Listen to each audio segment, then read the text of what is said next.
നമ്മുടെയൊക്കെ കുട്ടികൾ ഒരുപോലെയല്ല അല്ലേ? ചിലർക്ക് എന്തെങ്കിലും ഒന്ന് കണ്ടാൽ മതി, പെട്ടെന്ന് മനസ്സിലാവും. മറ്റു ചിലർക്ക് അത് കേട്ടാലേ തലയിൽ കയറൂ. അപ്പോൾ ഇങ്ങനെയുള്ള ഒരു ക്ലാസ്സിലെ എല്ലാവരെയും ഒരേപോലെ എങ്ങനെ പഠിപ്പിക്കും? ഇന്നത്തെ ഈ വിശകലനത്തിൽ ഓരോ കുട്ടിയുടെയും പഠനരീതിക്ക് ചേർന്ന ആധുനിക അധ്യാപന രീതികൾ എന്തൊക്കെയാണെന്ന് നമുക്ക് ലളിതമായിട്ടൊന്ന് നോക്കാം. ഇതാണ് സത്യം പറഞ്ഞാൽ ഓരോ ടീച്ചറും, എന്തിനേറെ പറയുന്നു ഓരോ രക്ഷിതാവും നേരിടുന്ന ഏറ്റവും വലിയൊരു വെല്ലുവിളി. നമ്മുടെ മുന്നിലുള്ള ഓരോ കുട്ടിയും ഓരോ ലോകമാണ്, അല്ലേ? അപ്പോൾ അവരെ എങ്ങനെ ഒരുമിച്ച് ഒരേപോലെ പഠിപ്പിക്കും? അപ്പോൾ ഇതാണ് നമ്മുടെ മുന്നിലുള്ള ഏറ്റവും പ്രധാനപ്പെട്ട ചോദ്യം. ഒരു ക്ലാസ്സിലെ ഓരോ കുട്ടിയുടെയും പ്രത്യേകതകളെയും കഴിവുകളെയും ഒക്കെ പരിഗണിച്ച് എല്ലാവർക്കും ഒരുപോലെ ഗുണം ചെയ്യുന്ന പഠനരീതികൾ നമുക്ക് എങ്ങനെ കണ്ടെത്താൻ പറ്റും? ഇതിന് പെട്ടെന്നൊരൊറ്റമൂലിയൊന്നുമില്ല കേട്ടോ.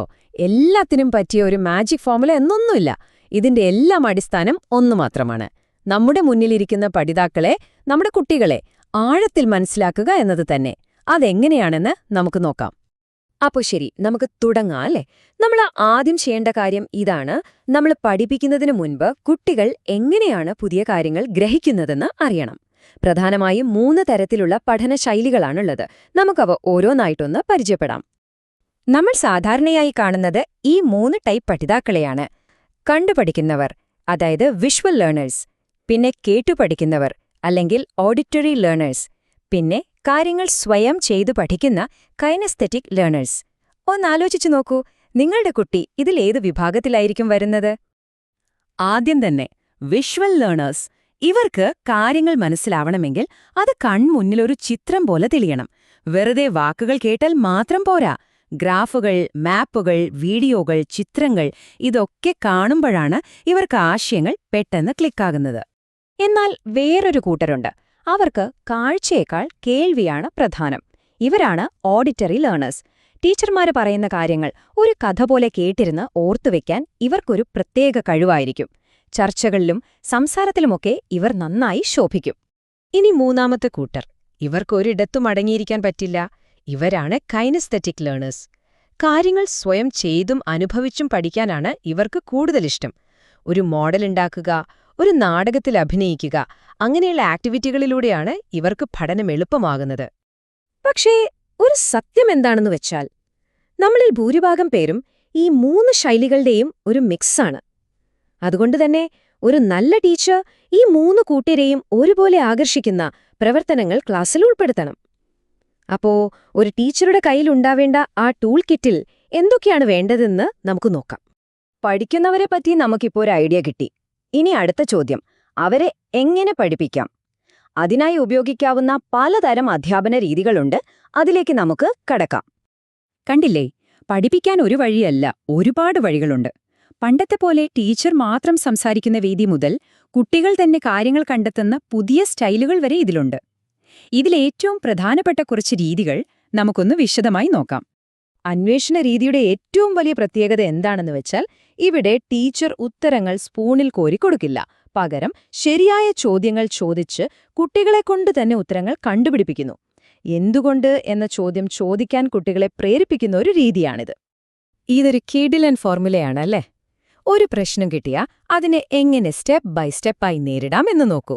വെറുതെ ഉത്തരം കാണാതെ പഠിക്കുന്നതിന് പകരം ഒരു ഡിറ്റക്റ്റീവിനെ പോലെ പ്രശ്നത്തെ അന്വേഷിച്ച് പരിഹാരം കണ്ടെത്താൻ ഈ രീതി കുട്ടികളെ ശരിക്കും സഹായിക്കും.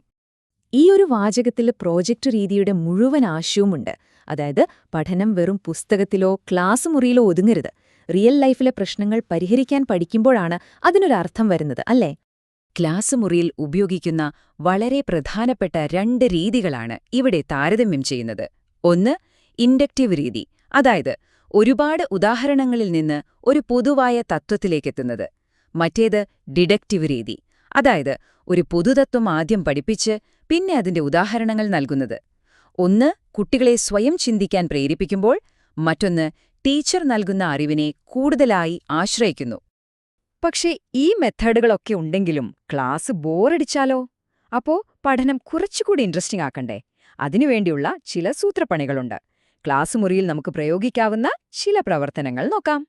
സംസാരിച്ചും ചർച്ച ചെയ്തും അഭിനയിച്ചും ഓരോന്ന് നിർമ്മിച്ചും ഒരുമിച്ച് പ്രവർത്തിച്ചുമൊക്കെ പഠനം ഒരാഘോഷമാക്കാം. ചുരുക്കത്തിൽ പഠനമെന്നു പറയുന്നത് ഒരു സാമൂഹിക അനുഭവമാക്കി മാറ്റുന്നതിലാണ് കാര്യം. ഡിബേറ്റ് എന്ന് കേൾക്കുമ്പോൾ വെറുതെ തർക്കിക്കുന്നതാണെന്ന് വിചാരിക്കരുത്. ഒരു വിഷയത്തിന്റെ രണ്ടു വശവും മനസ്സിലാക്കാനും മറ്റൊരാളുടെ അഭിപ്രായത്തെ ബഹുമാനിക്കാനും പഠിക്കാനുമുള്ള ഒരു സൂപ്പർ വഴിയാണിത്. കുട്ടികൾ ഒരുമിച്ച് പ്രവർത്തിക്കുന്നതിനെപ്പറ്റി പറയുമ്പോൾ ഈ രണ്ട് രീതികൾ തമ്മിൽ ചെറിയൊരു വ്യത്യാസമുണ്ട്, ശ്രദ്ധിച്ചോ? കോഓപ്പറേറ്റീവ് ലേണിംഗിൽ ഓരോരുത്തരും മറ്റുള്ളവരെ കൂടി പഠിപ്പിക്കാൻ സഹായിക്കുന്നു. എന്നാൽ കൊലാബറേറ്റീവ് ലേണിംഗിൽ എല്ലാവരും കൂടി ഒരൊറ്റ കാര്യത്തിനു വേണ്ടി ഒരുമിച്ച് വർക്ക് ചെയ്യുന്നു. ശരി, അപ്പോ ഇത്രയും നേരം നമ്മൾ പറഞ്ഞ പഠനശൈലികളും രീതികളും തന്ത്രങ്ങളുമെല്ലാം കൂടി ചേരുമ്പോൾ എന്താണ് സംഭവിക്കുന്നത്?